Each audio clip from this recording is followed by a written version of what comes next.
Sejam bem-vindos à Fonte São Paulo. Este é o nosso canal do YouTube. Mas se você está a fim de somente escutar a mensagem, não tem problema. Também temos ela disponível no nosso Spotify. O link está na descrição do vídeo. Para mais informações sobre a nossa igreja, acesse o nosso Instagram, @igrejafonte.sp. Fique agora com a nossa mensagem. Até mais! Fonte São Paulo, inspirando transformação pelo Evangelho.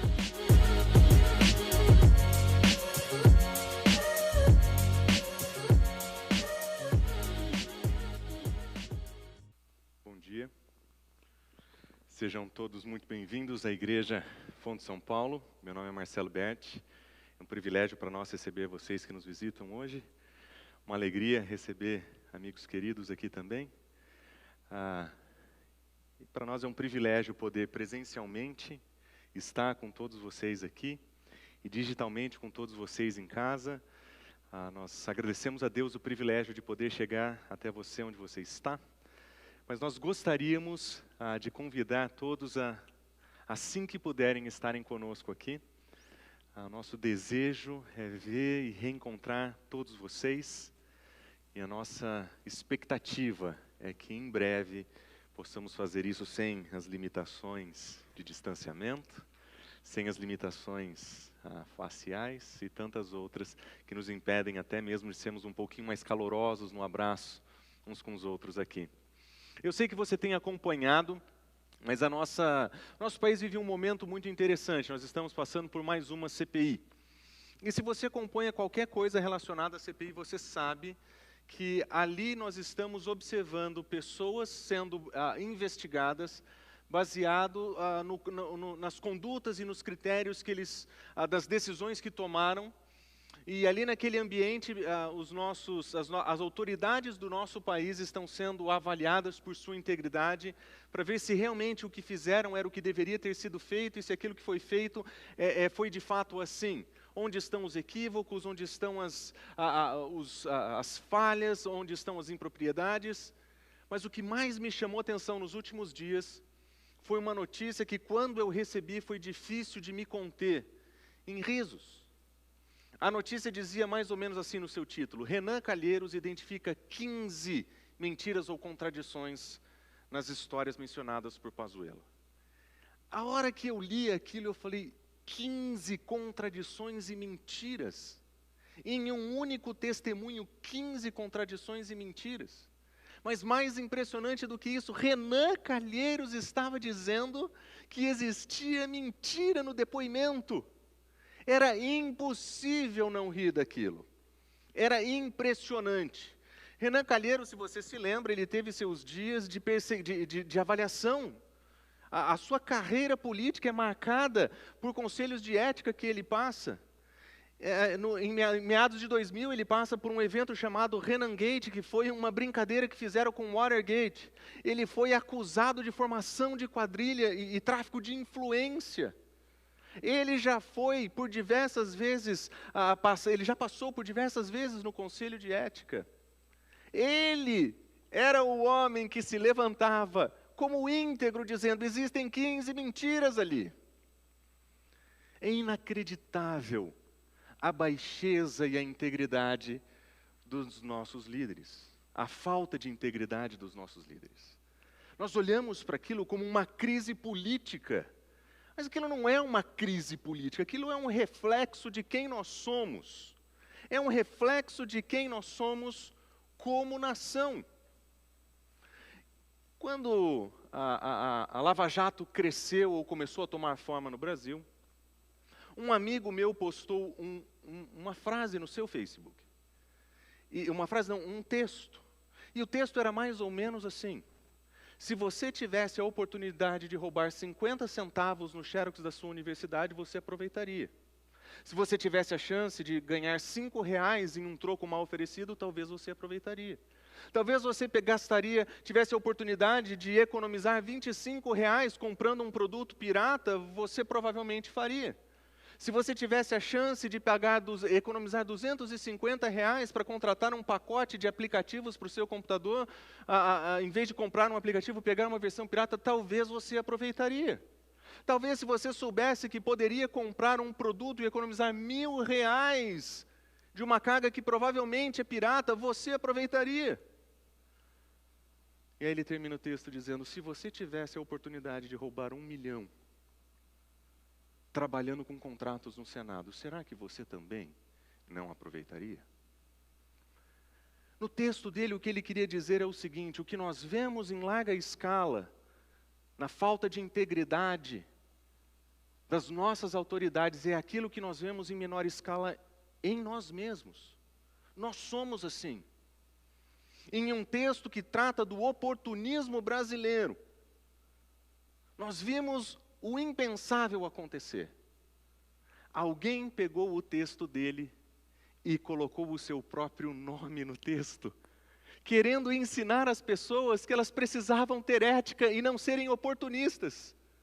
E de repente o texto começou a ser publicado por diversas pessoas, até que ganhou o nome de uma advogada e foi publicado no jornal É o País. Um texto que falava sobre o oportunismo brasileiro foi roubado oportunamente para usar como lição de moral. Esse texto ficou tão famoso que posteriormente ele ganhou um nome, o título de ter sido escrito por Sérgio Moro e viralizou. E se você procurar, existe uma página no ifarsas.com.br contando essa história. Um texto que um amigo meu escreveu no Facebook, ganhou o título, ganhou o nome, a autoria do Sérgio Moro e viralizou, sendo publicado inclusive em outras mídias, fora do país. Esse é o brasileiro. Esse somos nós temos esse oportunismo, nós não perdemos a oportunidade de verificar erro no outro, independente se nós estamos bem com isso ou não. Nós olhamos para os nossos líderes e ficamos profundamente incomodados com a falta de ética que eles têm, mas nós não temos o mesmo desgosto pelos nossos próprios defeitos e a nossa própria falta de integridade. Nós olhamos para a nossa liderança e nós esperamos que eles tivessem uma postura de integridade. Mas provavelmente não é isso que nós vamos ver. Quando Deus estabeleceu a sua manifestação presencial através do povo de Israel no passado, Ele definiu alguns dos critérios que deveriam ser usados para que alguém pudesse ser líder naquela nação. E no Salmo 101 nós vemos o salmista Davi apresentando quais são os seus compromissos de integridade como rei, dizendo, eu como rei, eu tenho essas obrigações, esses aqui são os meus compromissos. Esse é o discurso de candidatura ou de posse, esse é o discurso de posse de Davi como rei da nação. E ali ele estabelece quais são os princípios e critérios da integridade que ele pretende exercer como rei, no exercício de suas funções reais, no exercício de suas funções jurídicas, porque ele funcionava de modo jurídico na nação também. Ele era juiz, ele também julgava o povo. Ele precisava agir com integridade. E hoje eu convido você para ler esse salmo como um súdito do rei. Nós vamos ler esse salmo como alguém que olha para os compromissos da integridade de um rei prestes a tomar posse. E nós vamos olhar para esse texto e vamos buscar como é que nós podemos aproveitar ou usar esses princípios de integridade. E o que eu quero chamar sua atenção nesse texto é que esse texto ele tem uma anatomia da integridade. Os compromissos que Davi vai fazer aqui, eles descrevem uma anatomia, como é que ele mesmo vai manifestar essa integridade a partir de compromissos que ele vai fazer com o seu coração, com os seus olhos, com a sua boca. E essa anatomia da integridade vai oferecer para nós princípios que podem ser usados por nós todos os dias, especialmente quando nós encontramos um país em crise de integridade, como uma oportunidade de testemunho do Deus que nós servimos. Observe como que o salmista começa, Davi começa no Salmo 101. O primeiro versículo ele diz o seguinte: eu cantarei a bondade e a justiça, a ti, Senhor, eu farei música. O salmista Davi, ele está poetizando o seu compromisso de maneira artística. Ele vai dizer o que vai fazer, mas ele vai fazer isso através de música. Artista como era, músico como era, usando os instrumentos e as capacidades que tinha, ele vai descrever o seu compromisso de posse através de um hino que se tornou referência em Israel, e toda vez que um rei era apresentado, esse era o seu compromisso público diante da nação. Versículo 2: eu atentarei sabiamente o caminho da integridade. O compromisso que o salmista tem aqui é de atentar, é de cuidar, de prestar atenção àquilo que ele chama de caminho da integridade. Caminho, ou um andar, ou um caminhar, na metáfora hebraica, significa um modo de vida, um jeito de viver. Ele está dizendo que, como rei, ele tem o compromisso de prestar atenção e em buscar viver o compromisso da integridade, viver de maneira íntegra, justa e correta. E ele vai fazer isso como uma resposta de adoração a esse Deus a quem ele canta, a quem ele faz música. Mas observe no versículo 1, quais são os critérios ou quais são os atributos de Deus que ele apresenta. Ele diz que Deus, ele manifesta, ele vai cantar por causa do seu amor ou da sua bondade. É o amor leal de Deus que é a base do seu juramento de integridade. Existe uma manifestação de um amor leal de Deus pelo seu povo e por Davi em particular, que faz com que ele cante. Mas ele não lembra somente do amor, ele lembra também da justiça. É bondade e severidade. Ele olha para um Deus que é perfeitamente completo, equilibrado. Ele não é um Deus somente amoroso, como aquele que passa a mão na cabeça das pessoas. Ele é um Deus justo. Ele julga com justiça e integridade. E ele pune em sua justiça. Amor e justiça são os pontos base do compromisso de Davi. Ele sabe que Deus manifesta o amor, mas ele sabe que a justiça vem dele. Ele sabe que existe bondade e severidade no Senhor. Ele entende que existem momentos em que o amor é necessário e que a justiça é necessária.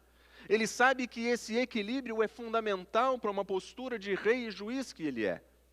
Ele precisaria manifestar essa graça, essa bondade, esse amor de Deus, mas ele precisaria fazer isso de modo justo.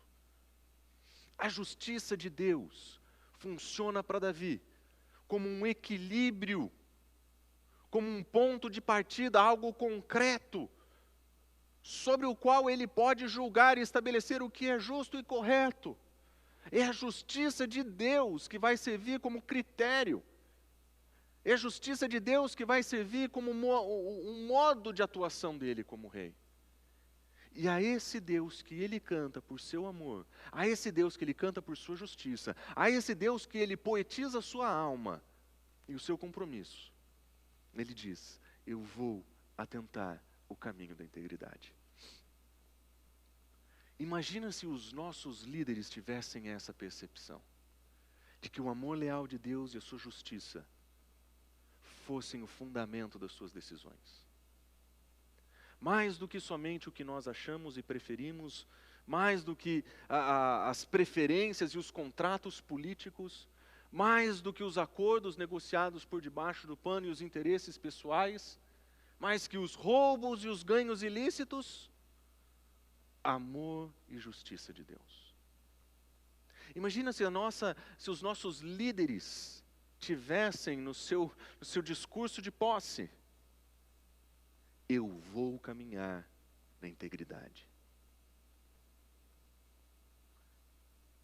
Exatamente isso que Davi está fazendo. Não é à toa que Davi foi visto historicamente como o maior e melhor rei em Israel. Ele entendeu sua função como rei, de fazer aquilo que representa a Deus no reinado que é dele. Davi se entendeu como um instrumento da graça e do amor de Deus ali. E quando nós olhamos para o compromisso de Davi, nós entendemos onde está o nosso compromisso com a integridade. O nosso compromisso com a integridade não está nas situações em volta de nós. O compromisso com a integridade não está nas nossas preferências pessoais ou políticas. Os nossos compromissos estão com o amor e a justiça de Deus. Nós sabemos o que é certo e o que é errado porque Deus assim nos diz, Ele assim nos ensina. Existem questões difíceis que nós precisamos sentar para pensar? Existem, mas na grande maioria das atividades do dia a dia, nós sabemos exatamente o que é certo e o que é errado. Nós sabemos onde está a linha da integridade para nós. E se o amor e a justiça de Deus forem para nós fundamento do nosso compromisso, nós saberemos exatamente como se comportar em situações onde a nossa integridade é testada. Recentemente, conversando com um médico, falando sobre a crise da cidade na área da saúde, em um momento onde os leitos estavam todos tomados, ele me disse o seguinte: nós não temos como atender todo mundo que chega. Não temos. Ele falou, eu estou esgotado, exaurido. Isso tem acabado comigo, porque eu não tenho como tomar decisões aqui. Posteriormente nos encontramos, eu perguntei como está esse processo. Ele falou, eu perdi o meu emprego. Eu falei, como assim? Nesse processo de escolher quem vai ser atendido e quem não vai ser atendido, as decisões da nossa liderança eram definir por status social. Nós vamos atender A, nós não vamos atender B. Ele falou, como médico, eu não posso fazer isso. Como cristão, eu tenho que ser contra. E, portanto, trombar naqueles que tomavam decisões, ele perdeu o seu emprego. Quando nós somos colocados em situações onde a nossa integridade está sendo testada, nós que conhecemos o amor e a justiça de Deus, nós sabemos qual é a decisão que precisa ser tomada. Porque nós temos informação a partir das Escrituras a respeito do caráter, da justiça e do amor de Deus, em que nós podemos amorosamente manifestar aquilo que é correto, que é justo, e definir a linha da integridade. Porque é aqui que a integridade é firmada. É aqui que nós encontramos o fundamento da integridade. E baseado nesse fundamento de integridade, no compromisso que o salmista tem de viver um caminho de integridade, ele faz alguns compromissos específicos. O primeiro compromisso que ele faz é com o seu próprio coração. Ele quer que o seu próprio coração seja íntegro. Ele diz, no versículo 2, a segunda parte ele diz, porque dentro da minha casa eu vou ter um coração sincero. Muito provavelmente a expressão traduzida como casa aqui quer descrever o palácio de Davi. Muito provavelmente a casa dele aqui é o lugar onde ele vai residir e de onde ele vai exercer sua função real. Mas é interessante que a palavra casa também descreve a intimidade do lar desse indivíduo. Descreve o lugar não somente de onde ele trabalha e profere o seu julgamento, mas o lugar onde ele vai viver nos seus momentos não reais, nos seus momentos não profissionais. O seu compromisso era que aqui dentro de sua casa, de sua residência, ele pudesse ter o coração íntegro. Naquele lugar que ninguém poderia vê-lo, naquele lugar onde só Deus saberia o que acontece, ali ele quer ser íntegro. Imagina esse nível de compromisso com a integridade. Porque nós podemos pensar no aspecto público da integridade, no nosso trabalho, nos nossos dilemas. Mas dentro de casa, onde ninguém vê, será que nós vamos manter o mesmo nível de integridade?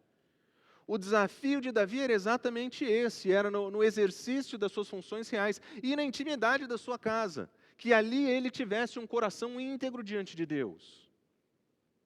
Agora pense na sua integridade, na sua casa, as pessoas que vivem com você, veem a sua integridade ali. Eles estão encontrando dentro de casa alguém que tem um comportamento profissional ético, agir de maneira correta e justa e amorosa dentro de casa? Será que no seu lar, onde só Deus e os seus familiares te veem, será que ali nós estamos sendo íntegros? Será que os nossos filhos nos veem de maneira íntegra? Será que eles olham para nós e dizem, o meu pai, a minha mãe, eles fazem o que é correto? Ou eles encontram o papai e a mamãe fazendo aquilo que é errado? Procurando lucros indevidos, vivendo de maneira dupla.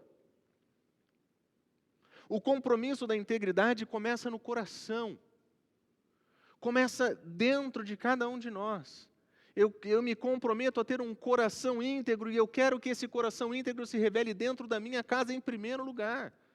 Eu quero que aqueles que estão à minha volta possam dizer, o meu marido, a minha esposa, eles são leais a Deus, eles levam uma vida de integridade.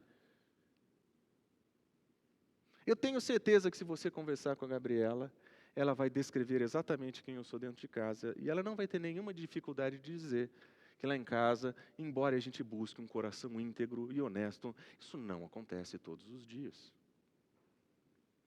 Nós temos dias difíceis dentro de casa, em que nós olhamos um para o outro como nós costumamos fazer e tenham.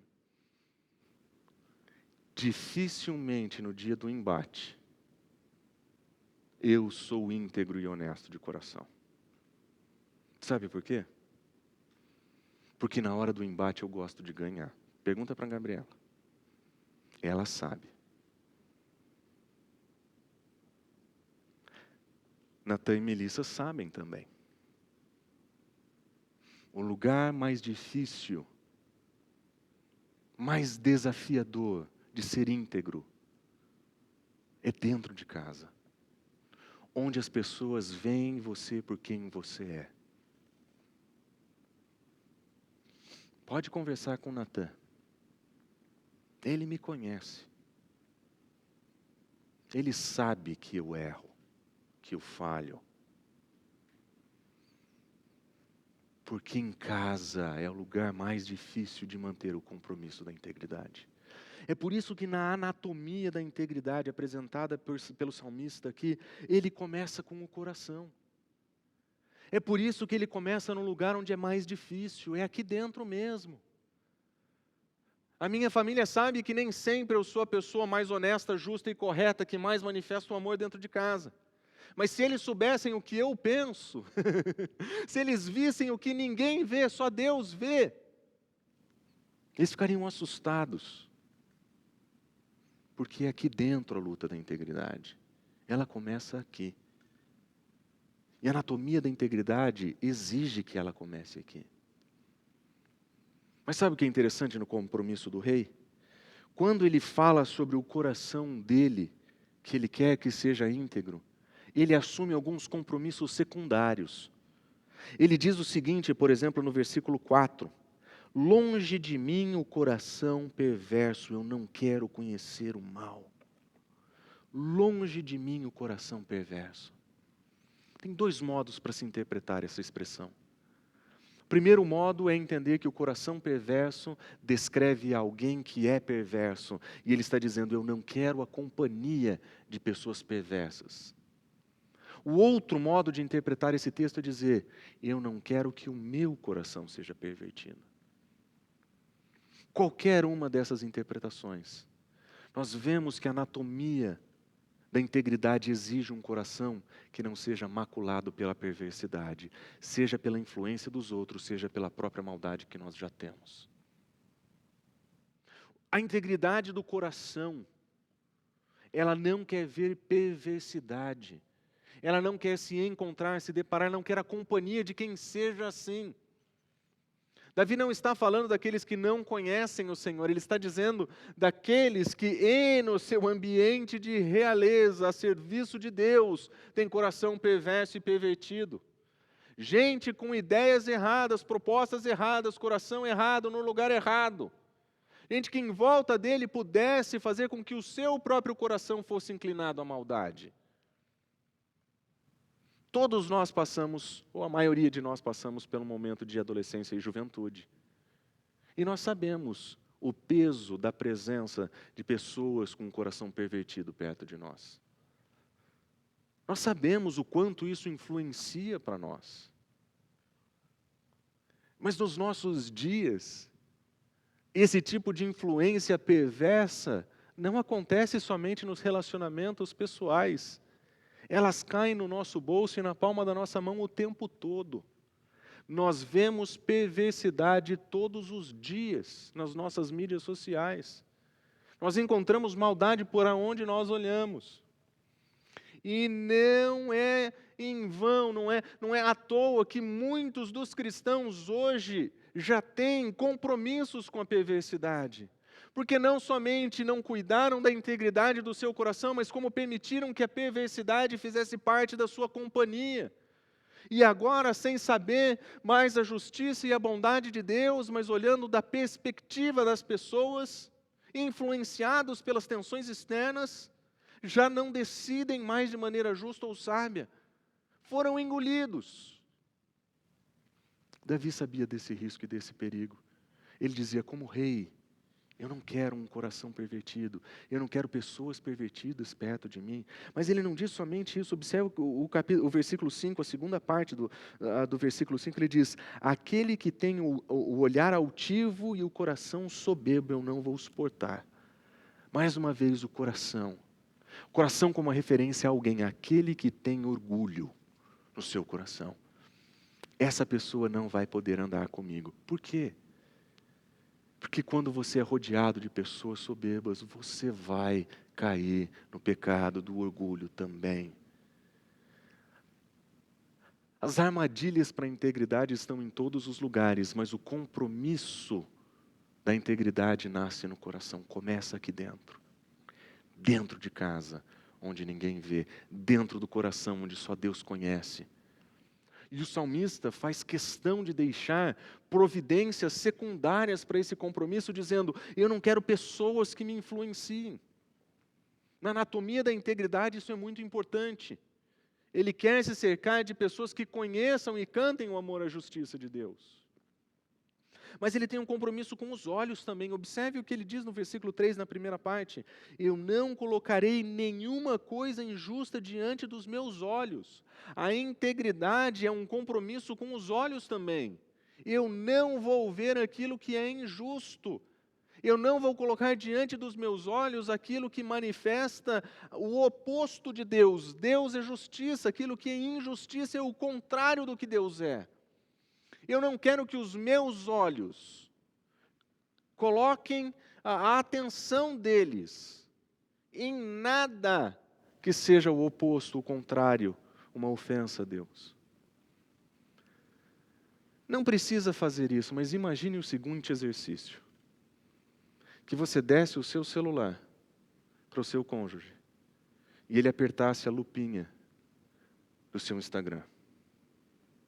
O que é que ele iria encontrar ali? Se você desse para algum amigo de confiança o teu histórico de visitas online, que tipo de informação ele ia encontrar ali? O compromisso da integridade é um compromisso com os olhos. É um compromisso de não querer colocar injustiça diante de nós. E eu não estou falando somente de pornografia, não. Hoje nós estamos sendo inundados sobre padrões de comportamento, de vestimenta, de postura e padrão o tempo todo. Há não muito tempo atrás, conversando com uma mulher profundamente arrasada e infeliz com o seu próprio modo de se ver. Porque não era como as pessoas que via no seu Instagram. Não conseguia usar as roupas que as influencers vendiam no seu Instagram.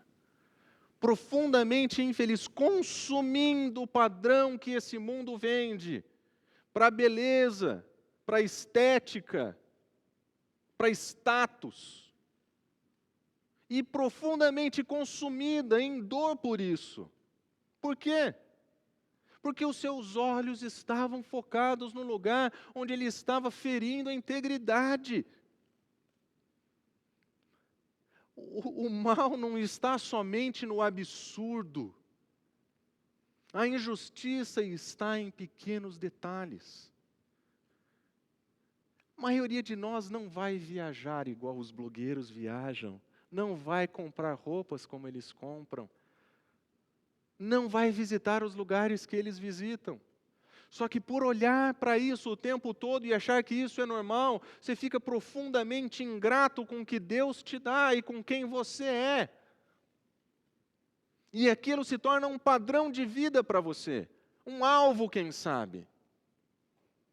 Talvez existam investimentos que você quer fazer, que estão ditando o teu bolso, que estão ditando a tua vida.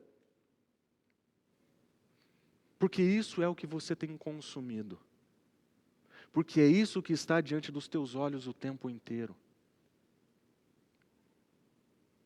Considere se você tem o mesmo ímpeto por conhecer bolsas de valores e o mercado financeiro que você tem por conhecer o Senhor das Escrituras. Coloque tempo de leitura que você tem das Escrituras, lado a lado com os teus hobbies, as tuas preferências, as tuas buscas, e faça uma análise se isso reflete, de fato, integridade com os teus olhos. Considere o quanto você tem consumido de informação via Instagram, ou outra mídia social que você use. O quanto isso tem definido quem você é e o que você faz, os teus alvos de vida. Porque a integridade tem um voto com os olhos. Mas esse voto com os olhos tem providências secundárias. Observe versículo 6a. Os meus olhos procurarão os fiéis da terra para que eles estejam comigo. Eu quero que estejam comigo ao meu redor influências de pessoas fiéis. O compromisso com os meus olhos inclui aqueles que estão comigo. Eu quero ser amparado por pessoas que buscam a fidelidade a Deus. Eu quero que os meus olhos estejam focados naqueles que na minha comunidade vão me aproximar de Deus, vão me fazer viver com Ele, andar com Ele, viver uma vida de fidelidade. E ele continua no versículo 8, no versículo 7. A segunda parte ele diz: aquele que profere mentiras não vai ficar ante dos meus olhos. Eu não vou colocar diante dos meus olhos aquele que profere mentiras.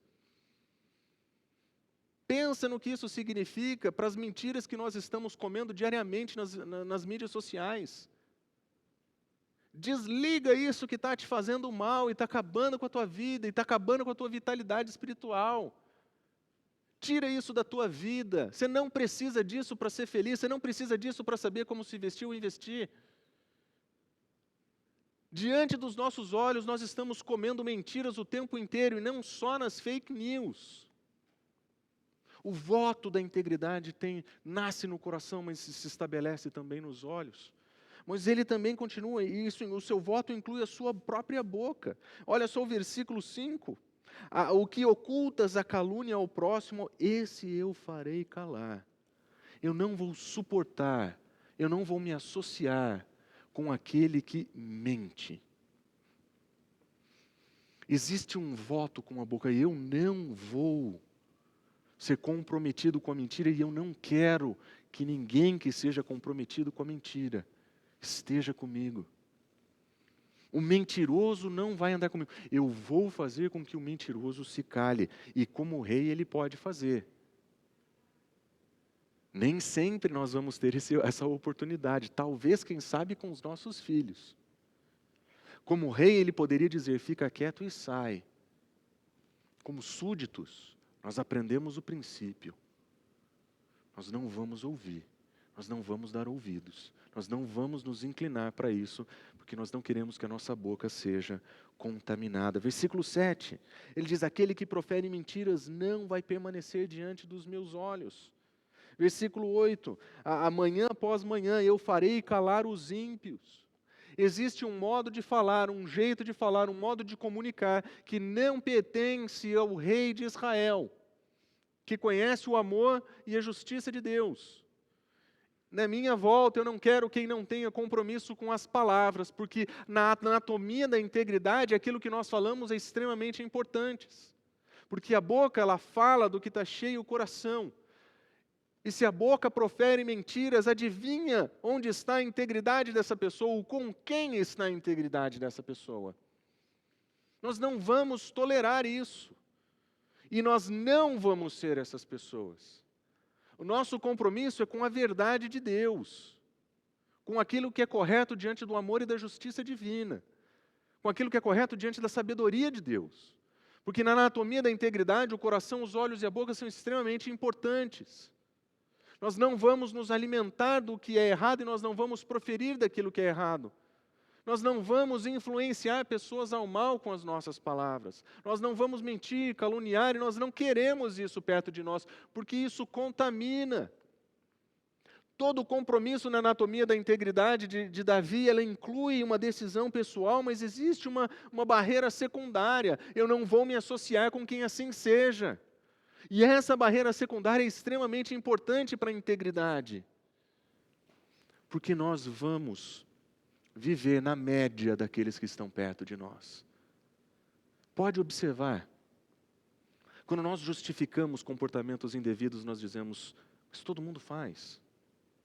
Fulano e ciclano, eles estão fazendo. Porque são aqueles que estão em volta de nós, que têm esse tipo de comportamento, que em pouco tempo vai ser a média da nossa vida. Por isso que o compromisso da integridade tem elementos secundários. Tem aquilo que é individual, interno, pessoal, mas existem provisões externas. Nós não podemos permitir que essas coisas ditem a nossa vida, ou que esse tipo de influência cresça na nossa vida. E de novo, nós não estamos falando daqueles que não conhecem o Senhor, que não conhecem o amor e a justiça divina. Nós estamos falando de nós mesmos, nós, comunidade dos redimidos. É aqui que nós vamos encontrar a nossa estrutura de suporte para a integridade lá fora. Se nós não suportarmos uns aos outros nessa integridade, não formos uns para os outros, aquilo que o salmista diz, nós queremos pessoas que tenham coração íntegro, olhos íntegros, boca íntegra, para que a gente possa juntos enfrentar os desafios que nós vamos ter lá fora. Esse é o compromisso da integridade. Esse é o compromisso da comunidade que quer viver para agradar a Deus. Mas existe também um último compromisso, que é o compromisso do procedimento. Olha só o versículo 3. Eu aborreço o proceder dos que se desviam, nada disso me pegará. Se desviar é a palavra que em alguns lugares, ou algumas traduções, nós vemos a palavra apostasia ser apresentada. O que seria desviar? São pessoas que tomam caminhos diferentes da integridade. Existe um caminho da integridade e existe o desvio do caminho da integridade. Esse desvio no caminho da integridade é o abandono do amor e da justiça de Deus. A apostasia é a descrição dessa falta de fidelidade.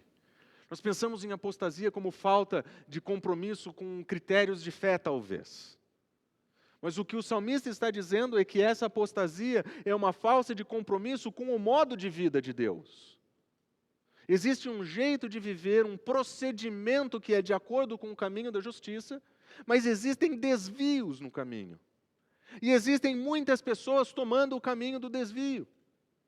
E se elas estão se desviando do caminho da justiça, é porque eles eram da comunidade, eles não vieram de fora, porque os de fora nunca entraram nesse caminho. O desvio é para quem estava dentro, está tomando direções de quem está saindo.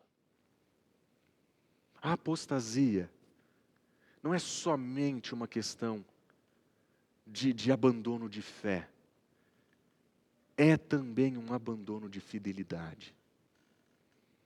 É deixar de viver com a fidelidade devida a Deus, no caminho da integridade. Esse abandono, esse desvio, é o que leva pessoas a experimentarem a disciplina de Deus. Observe o compromisso do rei. Eu aborreço o proceder daqueles que se desviam. Isso não vai me pegar. Isso não vai ser assim comigo. Esse não é o meu compromisso.